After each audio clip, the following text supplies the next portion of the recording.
He proposed on stage, at my recital. I still remember it like it happened yesterday. The air was warm, the piano lights too bright, and my hands wouldn't stop trembling. I kept telling myself to breathe, to focus on the music, not the crowd, not the 100 eyes watching. The hall was silent except for the soft rustle of programs being folded, nervous coughs, and that heavy hush that always comes before the first note. When I finally pressed down on the keys, the sound echoed, clean, clear, like glass breaking the quiet. I could feel every vibration travel through my fingertips, up my arms, straight into my chest. And somewhere behind me, I could sense him. I didn't have to turn around to know he was there. He had that kind of presence, the one that made the world feel smaller, safer. His smile had a way of finding me even through the glare of the stage lights. Each note I played wasn't just part of a song anymore, it was part of a story we'd been writing without words. He was the reason I'd started playing again after months of doubt, after losing faith in myself. He'd sit beside me during late-night practice, sometimes half asleep, just so I wouldn't give up. And that night, with everyone watching, he let me take center stage, not knowing he had plans to take it too. When the final note rang out, I held it for as long as I could. The sound lingered in the air like a secret I wasn't ready to let go of.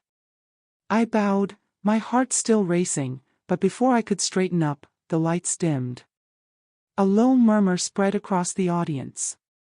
I remember blinking, confused, wondering if there was some kind of technical glitch, until I saw movement from the corner of my eye. He was walking toward me, steady, confident, holding something small that glinted under the fading lights. My heart skipped a beat, maybe two.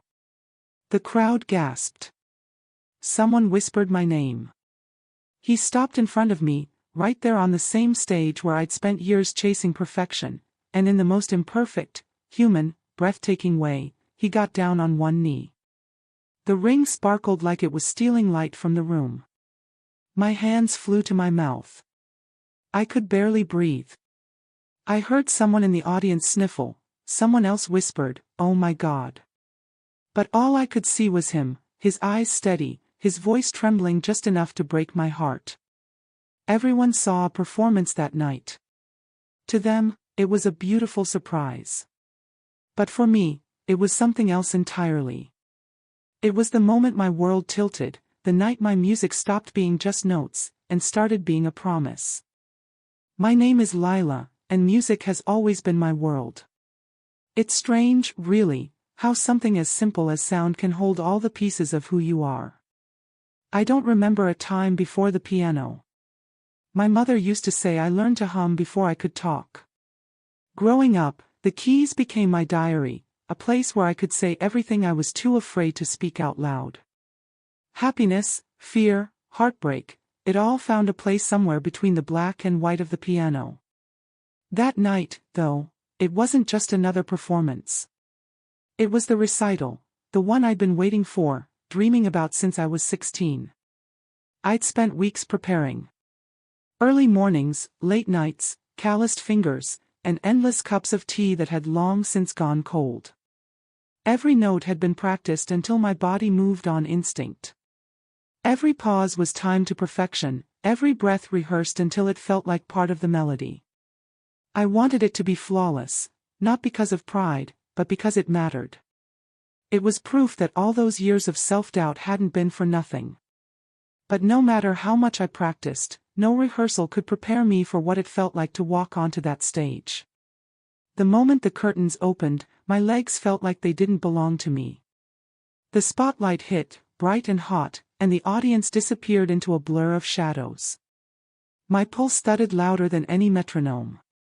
And yet, right there in the middle of the dark, I saw him. Ethan. He was sitting in the second row, a few seats off center, where he always liked to be, close enough to catch every detail, but far enough to let me have my moment. He wore that same half-smile that always seemed to calm me, the one that said, "You've got this." Even with dozens of faces staring back, he was the only one I could see clearly. We'd met 2 years before, at a coffee shop that doubled as a live music space on weekends. I'd been filling in for a friend, nervous and unprepared, and he'd been sitting by the window, sketching something in a notebook. When I fumbled a chord, he looked up, not annoyed, not amused, just curious. Afterward, he told me my music made him feel something he couldn't put into words. And somehow, that one sentence was enough to change everything. Ethan wasn't a musician. He was an architect, quiet, meticulous, always lost in his own designs. But he understood the way I spoke through melodies. Sometimes he'd sit beside me at the piano, tracing patterns on the wood as I played, saying the rhythm reminded him of the lines in his blueprints. He said we were both builders in our own way. He built spaces, and I filled them with sound. So when he promised he'd be there for my recital, I knew he meant it. He never missed anything that mattered to me. That night, as I stood under the lights, his presence was my anchor. I could see the soft rise and fall of his shoulders, his hands folded in his lap, the way his eyes followed every movement like each note was a part of him too.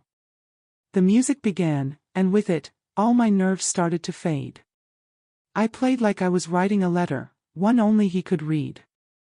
Every chord carried a piece of my heart, every crescendo whispered something I hadn't yet found the courage to say out loud. I don't know if the audience could feel it, but I knew he could. It's funny, when you're in love, even silence feels like music. Between songs, I'd catch glimpses of him, smiling softly, mouthing the word breathe when I looked too tense. I don't think anyone else noticed, but I did. He had this way of grounding me without saying a word, like my heartbeat was following the rhythm of his calm. By the time I reached the final piece, I felt weightless. Every fear, every doubt that had haunted me was gone. The room wasn't filled with strangers anymore, just light, music, and him. I didn't know then what he was planning. I didn't know that while I was trying to play perfectly, he was waiting for the perfect moment. Looking back, I think he'd been planning it for weeks, maybe even longer. He'd always been the kind of person who thought ahead, who believed in timing, in meaning. And that night, he chose to intertwine his story with mine in front of everyone. If I had known what was coming, I don't think I could have finished playing. But in that moment, with his eyes on me and the piano beneath my hands, all I knew was love, pure, quiet, and certain. My name is Lila, and that night, my music didn't just fill the room, it found its echo in him. We met 2 years earlier, at a time when I was too afraid to share my music with the world. I used to play for myself, in small rooms, with the door closed, whispering melodies into the night like they were secrets no one was meant to hear. I loved the piano, but I hated being seen. Every time I thought about performing, my hands would shake, and my chest would tighten until I couldn't breathe. The idea of someone watching, judging, felt unbearable. Then one day, he walked into my life. Ethan. He wasn't supposed to stay long. He was helping a friend set up for a small art show at a cafe downtown, the same cafe where I worked part-time to pay for my lessons.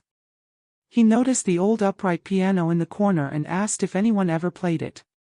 I remember laughing and saying, "Not really, it's mostly decoration." He tilted his head, studying me like he already knew there was more behind my answer. "Do you play?" he asked. I hesitated. "A little." "Then why aren't you playing?" I didn't have an answer that made sense. I told him I wasn't good enough, that I froze when people listened. He just smiled and said something I'll never forget, "Then don't play for them. Play for yourself, and let the rest of us just listen." It sounded simple, almost too simple, but something in the way he said it made me want to try. That night, after everyone left, he stayed behind to help clean up. The cafe was empty except for the soft hum of the fridge and the glow from the streetlight outside. He sat in a corner while I hovered over the piano, unsure. Then he said quietly, "You can start with one song. No one's judging. Not even me." So I played. My fingers trembled at first, hitting the wrong keys, but I kept going. When I finally looked up, he wasn't saying anything, just watching, eyes soft, like he was hearing something sacred. When I stopped, he whispered, "You make silence sound beautiful." That was the start of us. From that day on, he became a constant, not loud, not demanding, just there. When I doubted myself, he was the one who reminded me why I loved music in the first place. "It's not about perfection," he'd say whenever I got frustrated. "It's about feeling. If you can make someone feel something, you've already done more than most." He believed in me before I learned to believe in myself. Every late night, when I practiced until my shoulders ached, he'd be there, sketching beside me, the sound of his pencil keeping time with my notes. When I cried out of frustration, he'd hand me a tissue without a word, then sit quietly until I was ready to try again. He didn't fill the silence with empty encouragement, he just held space for me. That's what made it safe. That's what made it real. There were moments I thought about giving up, times when competitions didn't go my way, or when professors told me I wasn't expressive enough. I'd come home defeated, ready to quit, and he'd say, "You don't need to be the best, Lila. You just need to be honest." Somehow, that one line always pulled me back. So when I walked onto that stage on recital night, it wasn't just my music I carried, it was us. Every late-night practice, every quiet encouragement, every moment he stood beside me when I couldn't stand on my own. He had built me piece by piece, not by fixing me, but by believing I was already enough. And that night, when I stepped under the spotlight, I could feel him before I even saw him. My heart found him in the crowd like it always did. I didn't have to search, he was already there, second row, hands folded, smiling like he knew exactly how terrified I was and loved me for it anyway. The audience blurred into faceless shapes, but his presence stayed sharp, steady. His smile anchored me, like gravity. The noise in my head went quiet, and suddenly, the stage didn't feel so big. Even in that sea of faces, I only saw him. Because he wasn't just the person I loved, he was the reason I'd found my voice again. Every note that left my fingertips carried a piece of his faith in me. And maybe that's why, in that single moment, I stopped being afraid of being seen. Because I finally understood, he didn't see a girl trying to be perfect. He saw a girl who was brave enough to try. But beneath that confidence, I was terrified. No one could see it, the way my chest tightened beneath my gown, the way my fingers wouldn't quite stay still on the keys. On the outside, I probably looked calm, focused, ready. But inside, I was fighting a war with my own thoughts. My heartbeat was too loud, drowning out the soft murmur of the audience. My palms were slick, and every breath I took felt like it caught somewhere between my ribs. It wasn't the first time I'd felt this way. I'd been here before, standing under harsh lights, with an audience waiting for something beautiful, something perfect. And once, a long time ago, I had failed them. It happened during my first recital, years earlier. I was halfway through a piece I'd practiced for months when my mind suddenly went blank. Every note, every rhythm I'd memorized, vanished. My hands froze midair. The silence stretched too long. People in the audience started whispering. My throat tightened, and before I could stop it, tears blurred my vision. I'd run off the stage, humiliated, certain that I was never meant to perform again. That memory never left me. It lingered, a ghost that whispered in the back of my mind every time I sat at the piano. What if it happens again? What if you freeze? What if everyone sees you fail? And now, here I was, years later, at the biggest recital of my life, the culmination of everything I'd worked for. Everyone I admired was watching. My professors. My family. Strangers. And Ethan. Especially Ethan. The man who had believed in me when I didn't believe in myself. What if I let him down too? The lights dimmed slightly, signaling the start. the room fell into silence. I took a deep breath, placed my hands on the keys, and felt the weight of every fear pressing against my chest. For a heartbeat, I thought I couldn't do it, that the world would blur again, that I'd freeze just like before. Then, through the chaos in my head, I remembered his voice. "Just breathe, Lila. Play like you're telling me a story." He had said it so many times during practice, on nights when my hands wouldn't stop shaking. And now, those words felt like a lifeline. I closed my eyes for a moment, inhaled slowly, and let the air settle deep inside me. When I opened them again, the audience was still there, but somehow, it didn't matter as much. I started playing. The first note trembled slightly, but I didn't stop. Then came the next, and the next, until the melody began to take shape. My fingers moved cautiously at first, but then, something shifted. I wasn't thinking about the notes anymore. I wasn't counting or measuring or worrying about mistakes. I was telling a story, mine, his, ours.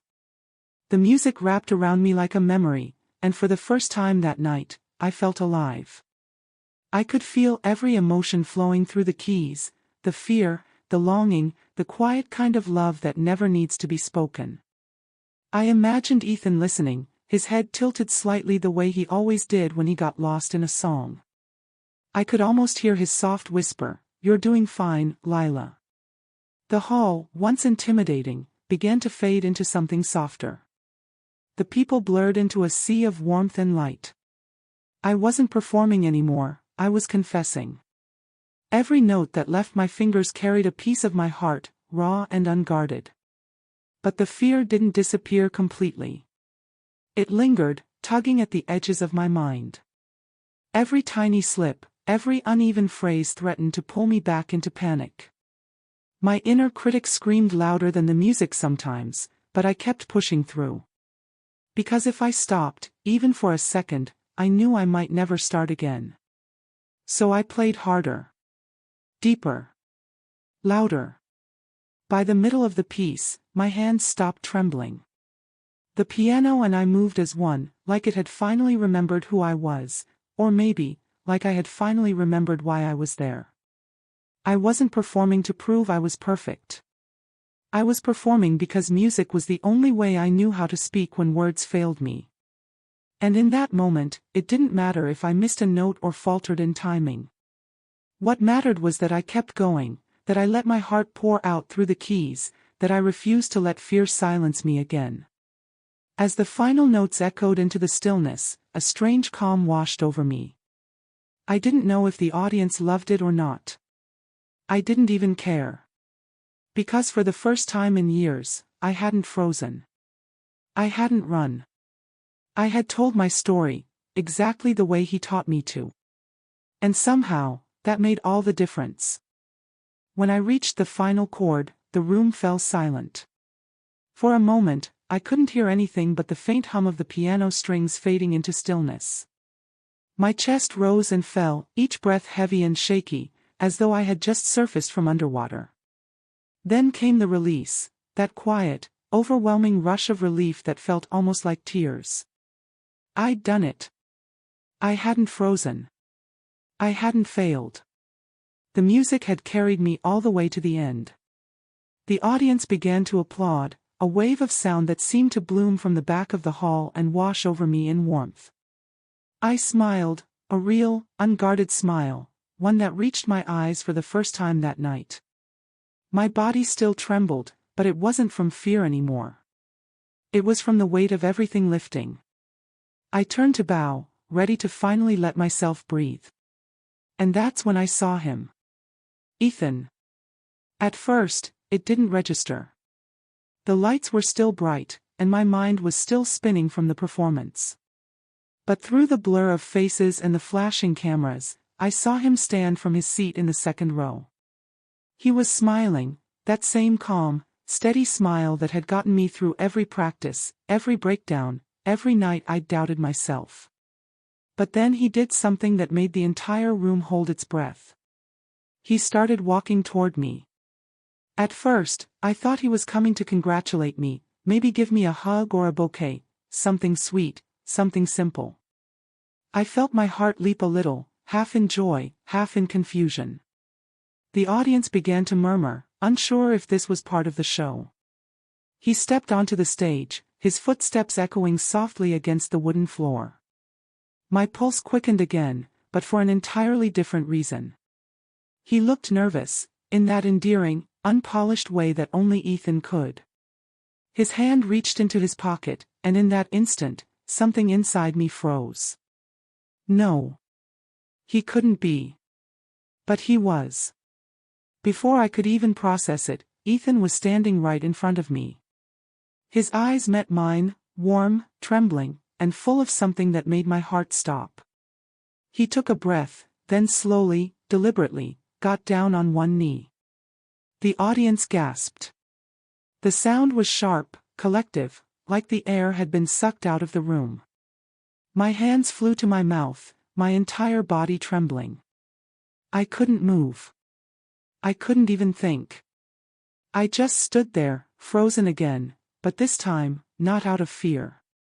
Out of pure, dizzy disbelief. Ethan looked up at me, his smile unsteady now, his voice barely audible over the murmurs. "Lila," he began, his voice cracking just slightly. "You've spent your life making the world beautiful with your music.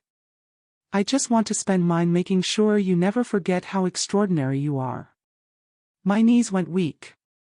I heard the audience gasp again, then fall silent, waiting. The ring in his hand shimmered under the stage light, small but dazzling, like it had captured the glow of every note I'd played that night. I could feel tears slipping down my face, blurring everything, the audience, the piano, the lights. All I could see was him. Ethan. The man who had believed in me when I couldn't believe in myself. The man who had reminded me how to breathe, how to play, how to live. The room disappeared. The noise, the lights, the eyes watching, none of it mattered. It was just us. And in that moment, I realized something. The real performance hadn't been the one I'd just given. It was this. The one I hadn't rehearsed, hadn't prepared for, the one that would change everything. Ethan was on one knee, waiting. And all I could do was whisper his name. The audience gasped, a ripple of shock that spread through the hall like a sudden gust of wind. The spotlight shifted, catching the shimmer of a ring in Ethan's hand. For a split second, everything stopped. My bow froze midair, my smile faded, and all I could hear was the thundering pulse of my own heartbeat, louder than the applause that had just filled the room moments earlier. I stared at him, wide-eyed, barely able to comprehend what was happening. The lights felt hotter now, the stage somehow smaller. Ethan, the man who had quietly supported me from the second row, who had always preferred staying behind the curtain, was suddenly the center of attention. And not just anyone's attention. Everyone's. He was down on one knee. The ring caught the light again, and the whole room seemed to hold its breath. I remember thinking how strange it was that time could move so fast and so slow at the same time. My hands trembled against the piano, my breath caught halfway between a gasp and a laugh. Then he spoke. "Lila," his voice wavered, soft but sure, trembling just enough to make my chest ache. "You've spent your whole life making music that moves people. But you're the only song that's ever moved me like this." A murmur rippled through the crowd, little gasps, sighs, someone even whispering, "Oh my God." He smiled, his eyes never leaving mine, and continued, "You once told me that music was your first love.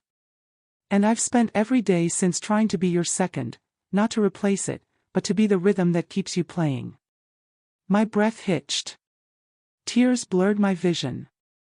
I wanted to say something, anything, but no words came out. My voice had abandoned me the way my mind had once done on stage, only this time, it wasn't fear that silenced me. It was love. His hand trembled slightly as he opened the small box, revealing the ring inside. It wasn't extravagant, simple, elegant, and shining softly beneath the spotlight. Somehow, It felt exactly like him. Then came the words that made the world stop spinning. "Lila, will you marry me?" The audience erupted, gasps, applause, a few cheers muffled by tears and disbelief. But I didn't hear any of it. The sound faded into a blur. The light softened, the air thickened, and suddenly it was just us, me and Ethan, standing in a moment that felt too perfect to be real. For a heartbeat, I forgot where I was. The crowd, the hall, the piano, it all melted away. It was like being inside one of my songs, suspended between reality and dream. I could still hear the faint echo of the last note I'd played, blending perfectly with the sound of his voice in my head.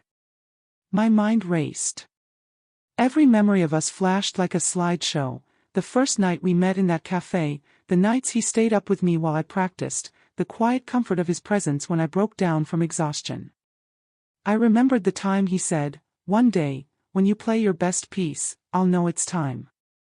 I hadn't realized he'd meant this. That night, my knees weakened, and my hands flew to my mouth as if to stop the flood of emotion rising inside me. Tears spilled freely now, tracing hot lines down my cheeks. I wanted to laugh, to cry, to speak, but all I could do was stare at him, shaking my head in disbelief and wonder. He didn't move. He just waited, patient, calm, and smiling through his nerves, the same way he'd always waited for me to find my courage. The lights shimmered across the stage, and in that glow, I finally found my voice again. But it wasn't steady. It cracked under the weight of emotion as I whispered, "Ethan, are you serious?" He laughed softly, that warm, familiar laugh that made my heart melt. More serious than I've ever been. The audience fell quiet again, as if the whole room was waiting for my answer. And in that silence, something inside me shifted. The girl who once froze on stage, who ran from fear, from failure, from being seen, was gone. The woman standing there had played her heart out, faced her past, and now stood before the man who had believed in her enough to make this moment possible. I didn't need to think. I didn't need to question. I already knew. A laugh broke through my tears, shaky but full of joy, and I nodded. "Yes," I whispered. Then louder, as the hall erupted into cheers, "Yes, Ethan." He slipped the ring onto my finger, his hand still trembling, and I fell into his arms as the audience stood, clapping, cheering, crying. The spotlight bathed us in golden light, the piano still warm beside me, as if blessing the moment. And for that one perfect minute, it felt like the whole world was singing our song. I whispered yes. The word felt small, barely enough to carry the weight of what it meant, but somehow, it filled the entire room. For a heartbeat, there was silence. And then, the crowd erupted. The sound was thunderous: cheers, applause, laughter, even a few tears from people I didn't know. It felt like the entire hall had come alive. I stood there frozen, still holding his hand, as the world spun around us in golden light and sound. Somewhere in the chaos, I felt the tears streaming down my cheeks. I wasn't even sure when I'd started crying, maybe when he said my name, maybe when I realized this was real. The warmth of his hand steadied mine, grounding me in the middle of everything. He laughed softly, his thumb brushing away one of my tears, and for the first time all night, I didn't care who was watching. The stage lights blurred into halos, the applause echoing like music itself. I heard someone shout, "Say it again," and I couldn't help but laugh, turning toward the audience with my face still streaked with tears. I said yes. I called out, my voice trembling but free. The room exploded once more, louder, wilder. Somewhere, I saw my mother crying in the front row, her hands covering her mouth. My instructor stood beside her, clapping harder than anyone. It was chaos, beautiful, shimmering chaos. And right in the middle of it stood the man who had orchestrated it all. Later, when the hall was empty and the adrenaline had faded, I learned the truth. Ethan had planned every detail. The way the lights dimmed at the end of my final note, that wasn't coincidence. He'd spoken to the technician a week earlier, timing everything perfectly so that his entrance would happen at the exact moment my hands lifted from the piano. The small pause before the spotlight shifted. He'd requested it. He wanted there to be a breath, a heartbeat, before the reveal, just enough time for the audience to wonder what was happening. Even the last note of my piece, the one I held longer than usual, had been part of his plan. He'd told my instructor to suggest it, saying he wanted that extra moment for me to let the sound linger. I'd thought it was for artistic effect. I didn't know it was to give him time to walk on stage. Every detail had led to that single, perfect moment. He'd stayed up nights rehearsing with the sound technician, figuring out the timing of the spotlight, even choosing the exact seat in the second row where I'd see him first. He said he wanted the proposal to happen in the one place where I'd always been most afraid, the stage, because that was where he'd first seen me become brave. When he told me that later, I cried again. Not the stage tears, not the soft, graceful kind, but the real kind. The kind that come when you realize someone has seen every part of you, even the ones you tried to hide, and loves you anyway. That night, long after the crowd had gone home, I sat at the piano again. The lights were dim, the hall quiet.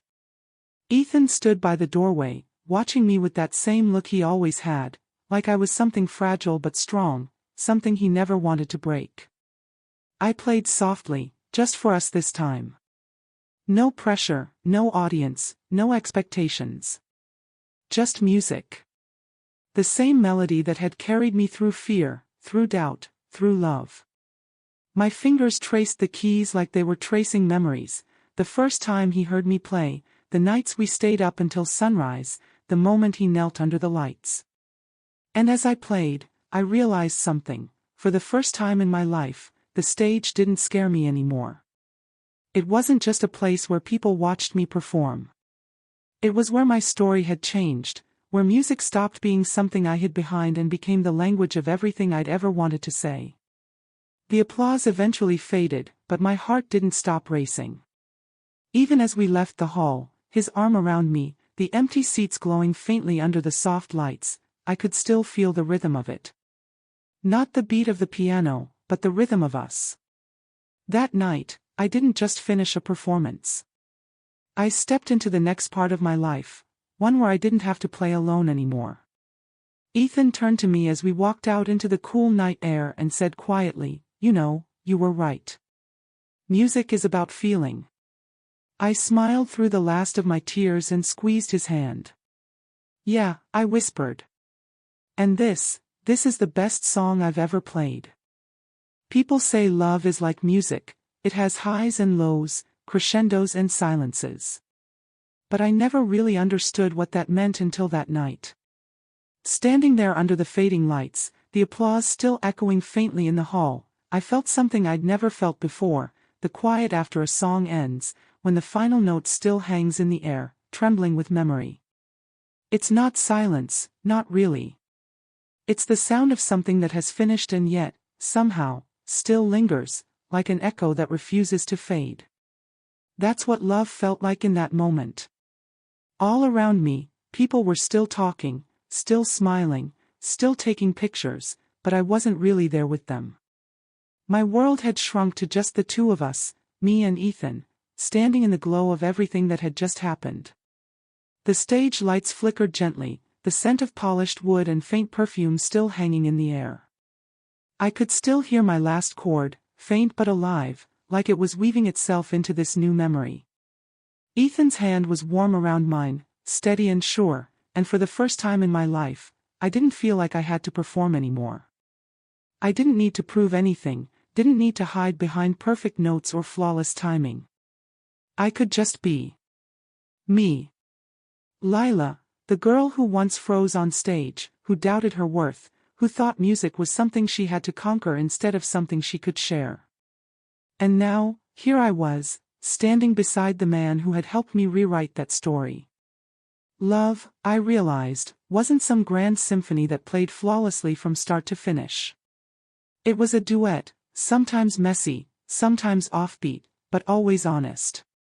It was the way he believed in me when I couldn't believe in myself. It was in the long nights he stayed up, the small notes of encouragement, the quiet smiles that said keep going. It was in the silences too, the moments between words, between breaths, when everything was still but somehow deeply alive. Those pauses, the spaces between the music, were where love truly lived. That night, my performance ended, but something else began. As we walked off the stage, my heart still fluttering, I felt a strange mix of peace and excitement. The kind you feel when you turn the page of a story you don't want to end, and realize it's only the beginning of another chapter. Ethan looked at me with that soft, knowing smile of his, and I could see it in his eyes. He wasn't just proud of me for the recital. He was proud of me for finding my courage, for playing, for staying, for saying yes. Outside, the night air was cool and gentle. The city lights shimmered like stars that had fallen just close enough to touch. I remember leaning into him, the warmth of his arm wrapping around my shoulders, the quiet hum of cars in the distance blending into the faint rhythm of my heartbeat. Everything felt slower, softer. And for once, I didn't want to rush it. All my life, I chased perfection, in music, in myself, in everything I did. But that night taught me something different. Perfection wasn't what made something beautiful. It was the imperfections, the tiny stumbles, the uneven breaths, the trembling moments when your heart beats faster than your mind can think. That's where truth lives. That's where love begins. And love, I realized, doesn't need a grand finale. It doesn't end when the lights dim or the applause fades. Real love, the kind that stays, that changes you, keeps playing quietly in the background of everything you do. It becomes your rhythm, your harmony, your heartbeat. When I think back to that night now, I don't just remember the performance. I remember the stillness right after, the way time seemed to slow, the way his hand found mine without needing to ask. I remember the tears, the laughter, the quiet joy that settled deep in my chest like the final note of a song you never want to forget. People say love is like music, and they're right. It's not about being in tune all the time. It's about finding someone whose melody fits yours, even when the tempo changes. Someone who doesn't just listen, but feels every note with you. That night, under the soft glow of the fading lights, I realized my music had finally found its harmony. My performance ended, but our story, our song, had only just begun.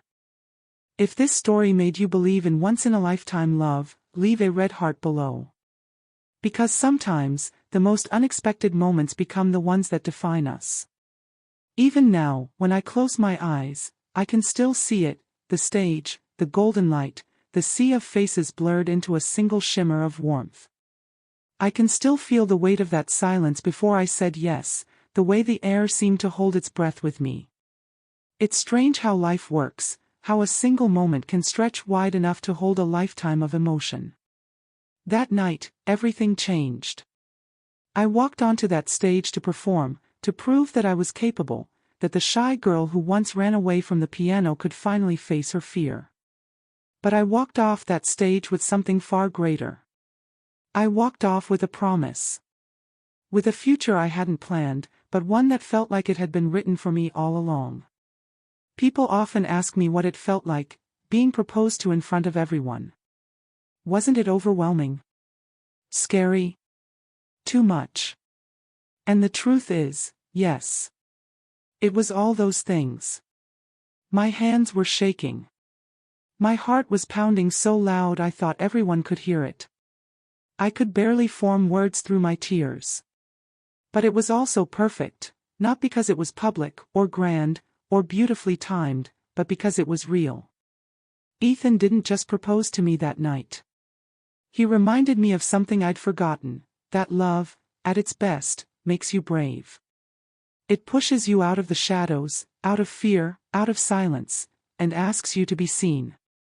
Fully. Imperfectly. Honestly. Would you have said yes on stage, in front of everyone?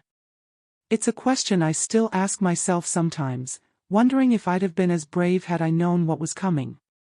But maybe that's the beauty of love, it doesn't give you time to prepare. It just happens. One moment, you're standing under a spotlight, thinking about a song, and the next, your whole life is changing before your eyes. The applause that night eventually faded. The lights dimmed. The hall emptied. But something stayed with me, the rhythm, the memory, the quiet hum of happiness that lingers long after the music stops. And even now, when I sit at my piano, I can feel it in my fingertips. That moment wasn't the end of a performance, it was the beginning of a melody that would carry us through the rest of our lives. Ethan still teases me sometimes. He says I made him wait too long to answer. I tell him I was just catching my breath, but truthfully, I was trying to hold on to that moment for as long as I could. Because deep down, I knew I'd never feel anything like it again. That combination of fear, joy, disbelief, and pure love, it was magic, the kind you can't recreate. That's what once in a lifetime feels like. And maybe that's why I wanted to share this story, not because it was cinematic, or grand, or picture perfect, but because it was ours. A story of two imperfect people who found something worth holding on to. A story of second chances, courage, and a love that turned fear into music. If it made you smile, or if it reminded you of your own once-in-a-lifetime love, leave a red heart below. Tell me, would you have said yes, right there on stage, under all those lights, with the world watching? Or would you have frozen, lost in the disbelief that something so beautiful could be happening to you? Because maybe that's what love really is, not about grand gestures, but about the moments that make you forget the rest of the world. The moments that make you feel seen. And if you believe in stories like this, stories where love isn't just a word but a melody, where small moments become forever, and where ordinary people get their extraordinary ending, then this is your place. Subscribe to CineVerse Stories for more moments like this, moments where life turns into something cinematic, where love steps into the spotlight, and where every heartbeat tells a story. Because sometimes, all it takes is a song, a stage, and the courage to say yes.